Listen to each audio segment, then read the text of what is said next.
আওয়ামী লীগ কোনো দল নয়। আওয়ামী লীগ একটি খুনি মাফিয়া এবং একটি গণহত্যাকারী গোষ্ঠী, গণহত্যাকারী দল। ফ্যাসিস্ট আওয়ামী লীগকে নিষিদ্ধের দাবিতে আজকে আমাদের এই অবস্থান কর্মসূচি।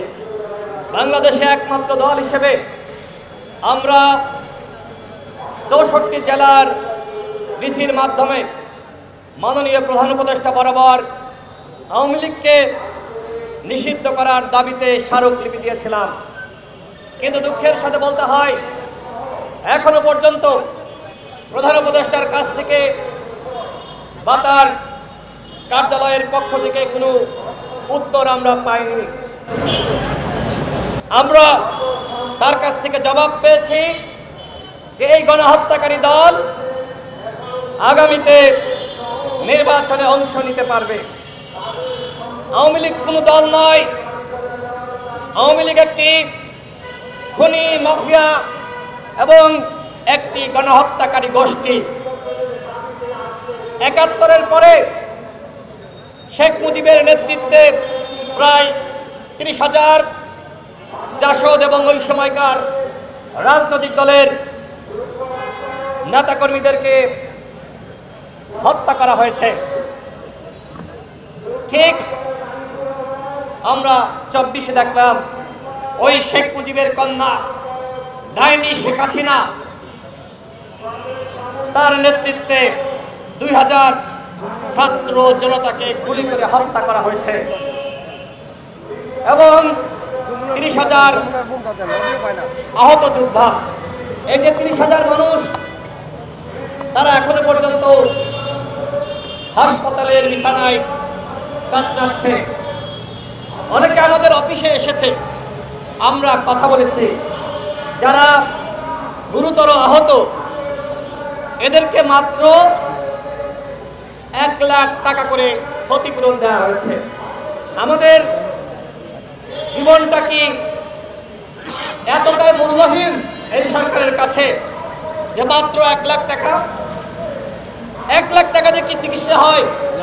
কারোর হাত ভেঙে গেছে, কারোর পা ভেঙে গেছে, কারোর চোখ নষ্ট হয়ে গেছে, একটা চোখের মূল্য কি ১ লাখ টাকা?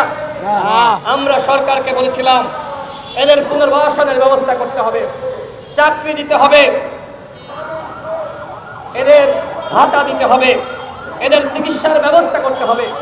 এই যে এত মানুষ এইভাবে যারা আহত হলো, কয়জনকে বিদেশে চিকিৎসার জন্য নিয়ে যাওয়া হয়েছে? কয়জনকে? আমরা প্রশ্ন রাখছি।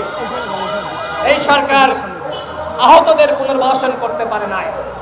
আমরা বলেছিলাম প্রত্যেকটা শহীদ পরিবারকে ন্যূনতম ১ কোটি টাকা করে ক্ষতিপূরণ দিতে হবে।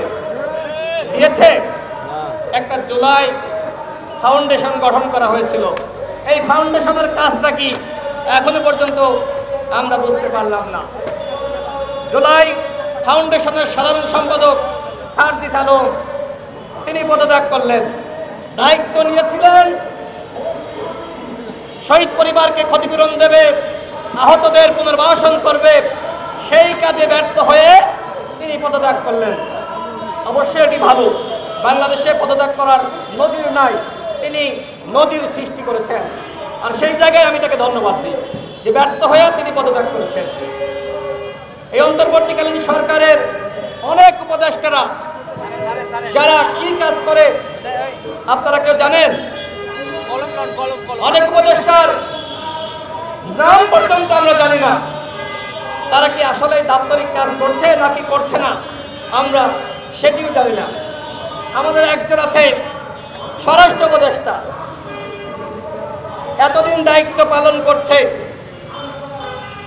সাখাওয়াত সাহেবের পরে এখনো পর্যন্ত বাংলাদেশের আইন শৃঙ্খলা পরিস্থিতি তারা ঠিক করতে পারে নাই। চোরগুলো যখন ভারতে পালিয়ে গেছে, আমেরিকা, ইউরোপে, কানাডায় পালিয়ে গেছে, তখন তারা অপারেশন ডেভিল হান্টের ঘোষণা করেছে। ডেভিল কি একটা ধরা পড়েছে? ওই যে ডেভিল সাবের, ডেভিল মান্নান, ওদেরকে তো ২ জন উপদেষ্টা মিলে জামিন করিয়েছে। একজনের নাম আদিলুর রহমান শিবর, আর একজন আমাদের প্রিয় আপা রেজওয়ানা আপা, এই দুইজন মিলে জামিন করিয়েছে। এখন শোনা যাচ্ছে এই সাবের নাকি সভাপতি হবে নতুন আওয়ামী লীগে, ক্লিন ইমেজের আওয়ামী লীগে। আরে আওয়ামী লীগ যারা করেছে ভালো মানুষ কয়জন ছিল? ওদের আবার কিসের ক্লিন ইমেজ? আমরা তারপরে বলছি, যারা সাধারণ ছিল, নিরীহ ছিল, যারা সরাসরি ছাত্র জনতার বুকে গুলি চালায়নি, তাদের উপর আমরা জুলুম করব না, তাদের সাথে আমরা অন্যায় করব না। আমরা তাদেরকে ছাড় দিব, তাদেরকে মাফ করব, কিন্তু কখন? গণহত্যার বিচার শেষ হওয়ার পরে। গণহত্যার বিচার শেষ হওয়ার আগে যতই ক্লিন ইমেজ হোক আর যে ইমেজ হোক, বাংলার মাটিতে আওয়ামী লীগের নামে কেউ রাজনীতি করতে পারবে না। কথা ক্লিয়ার।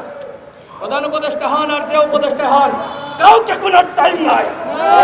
আওয়ামী লীগের পুনর্বাসন যেই করতে আসবে, জনগণ তাকে প্রতিহত করবে। আমার ভাই জীবন দিয়েছে, রক্ত দিয়েছে, আর তোমরা এখন এই অবিপ্লবী সুশীল উপদেষ্টারা আওয়ামী লীগের পুনর্বাসন মারো। এইসব পুনর্বাসন করতে দেওয়া যাবে না বন্ধুগণ। আপনারা দেখেছেন 18 সাল থেকে আমরা কিভাবে সংগ্রাম করেছি। আমাদের দলের অঙ্গ সংগঠনের 11 জন শহীদ হয়েছে, অসংখ্য সহযোদ্ধা গুলিবিদ্ধ হয়েছে। এই 24 সাল পর্যন্ত কখনো শুনেছেন নিয়োগ কেলেঙ্কারি? কখনো শুনেছেন ঘুষ বাণিজ্য? কখনো চাঁদাবাজির গল্প শুনেছেন? মিডিয়ার ভাইরা চ্যালেঞ্জ করে বলছে, কেউ যদি 1 টাকার চাঁদাবাজি প্রমাণ করতে পারেন, রাজনীতি ছেড়ে দিব। কথা স্পষ্ট। রাজনীতি করি দেশের জনগণের জন্য, রাজনীতি করি এদেশের মানুষের জন্য। আমরা অন্যের হক মেরে নিজেরা কোটিপতি হব সেই জন্য রাজনীতি করি না।